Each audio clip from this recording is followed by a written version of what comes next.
పాఠం పేరు నా బాల్యం. చిత్రం చూడండి. ఆలోచించి మాట్లాడండి. చిత్రంలోని సన్నివేశాల గురించి మాట్లాడండి. చిత్రంలో ఎవరెవరున్నారు? ఏం చేస్తున్నారు? మీరు ఇలాంటి సన్నివేశాలు ఎప్పుడైనా చూసారా? దాని గురించి మాట్లాడండి. పున్నేకల్లు తూర్పు వీధిలో ముసల్మానుల పందిరగుంజ కూడా పాట పాడుతుందని పేరు. నేను ఆ పందిరి కింద పుట్టాను. నేను పుట్టగానే అబ్దుల్ అజీజ్ అని పేరు పెట్టారట మా గారపాడు తాత. మా నాన్నకు ఆ పేరు నచ్చలేదు. నాజర్ అని పిలవాలని ఆయన ఆశ.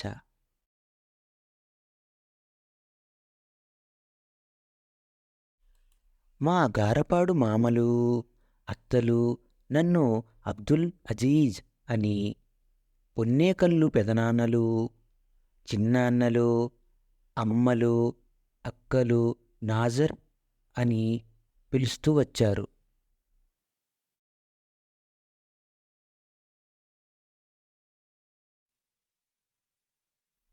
నేను తప్పుడడుగులు వేస్తూనే వచ్చిరాని మాటలతో హా అదిగో లేడి పరిగెడుతోంది, లేడిపోయరా, హా బాణమేయరా అని పాడుతూ ఎగిరి గంతులేసేవాడినట. గేదె దున్న తోక వెంట్రుకలు పీక్కొచ్చి గడ్డాలు మీసాలు బొట్లు పెట్టి నేనే బ్రహ్మనురా పామరులారా, ఓ జనులారా నేనే బ్రహ్మనురా అని కూనిరాగాలు తీస్తుండేవాడిని.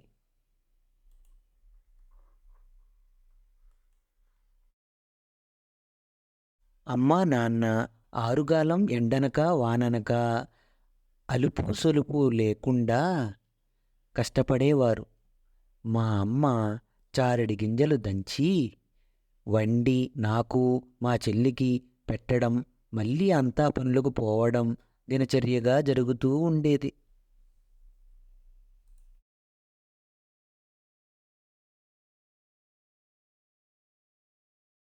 నాకు బడిలో వేసే వయసు వచ్చింది. ఎలాగో శ్రమపడి కొత్తలాగు కొత్త చొక్కా కుట్టించాడు మా నాన్న. చదువు మూడో నేత్రమని కొబ్బరికాయ, ఆకులు, వక్కలు, పావలా గురుదక్షిణ గురువుగారికిచ్చి నన్ను వీధి బడిలో అప్పగించాడు మా నాన్న.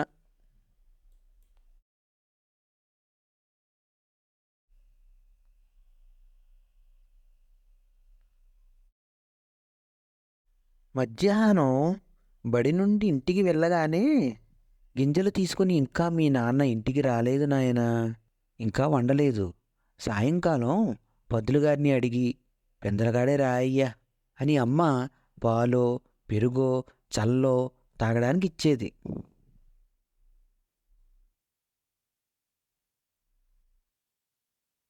నేను తాగి మూతి తుడుచుకుని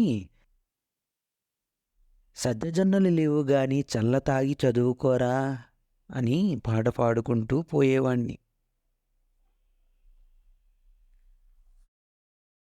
హార్మోనిస్టు ఖాదర్ ఒకరోజు మా ఇంటికొచ్చి, మస్తాను గారు, మన కుర్రాడు మంచి తెలివి గలవాడు,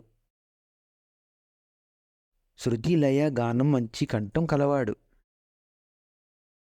నాతో పంపండి, చదువు సంగీతం నేర్పించి గొప్పవాణ్ణి చేస్తాను అన్నాడు. మా నాన్న సరేనన్నాడు. గూటి పుల్ల గొట్టంతో నీళ్ల చెంబులో ఊదిస్తూ శృతి గొక్క నేర్పించేవాడు. ఏడవడం, నవ్వడం, కోపంగా మాట్లాడడం, చూడడం, మూతి ముడవడం, కళ్ళు రమడం లాంటివి నేర్పేవాడు. కళ్ళలో కొబ్బరి నూనె వేసి లైటు వంక చూసి నీరు కారుతుంటే ఏడుపు డైలాగు నేర్పించేవాడు.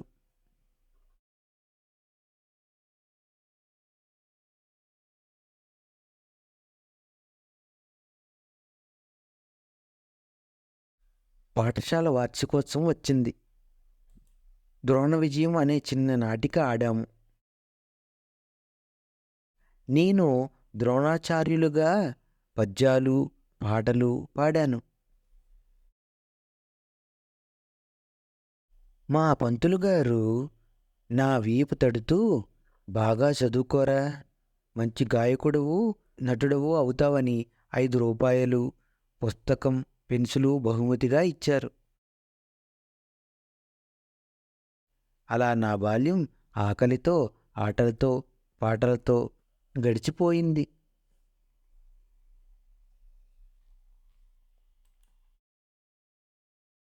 నాజర్ జీవిత విశేషాలు.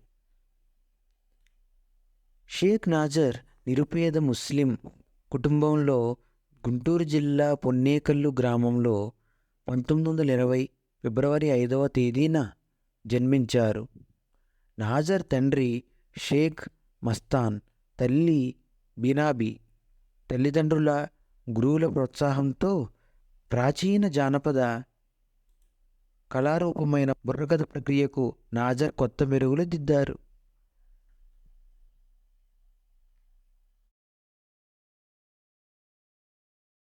పల్నాటి యుద్ధం, వీరాభిమన్యు, బొబ్బిలి యుద్ధం, అల్లూరి సీతారామరాజు, బెంగాల్ కరువు వంటి ఇతివృత్తాలలో సమకాలీన అంశాలు జతచేసి నాజర్ బుర్రకథలు రూపొందించారు. నాజర్ చేసిన కృషిని గుర్తించి భారత ప్రభుత్వం 1986లో పద్మశ్రీ పురస్కారంతో సత్కరించింది. నాజర్ 1997 ఫిబ్రవరి 22వ తేదీన మరణించారు.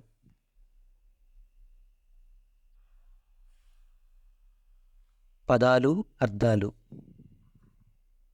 ఆశ అంటే కోరిక. ఆరుగాలం అంటే ఏడాది అంతా. దినచర్య అంటే ప్రతిరోజు చేసే పనులు.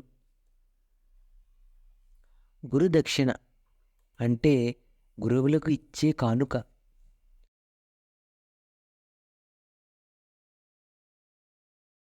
వార్షికోత్సవం అంటే సంవత్సరం చివరన జరుపుకునే వేడుక.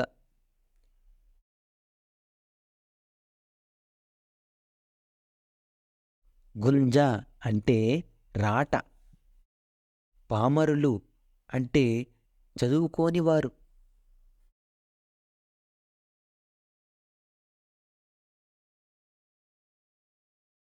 కవి పరిచయం.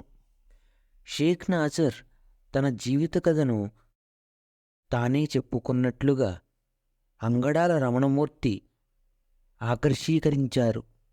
స్వీయ చారిత్రాత్మకమైన ఈ కథకు పింజారి అని పేరు పెట్టారు.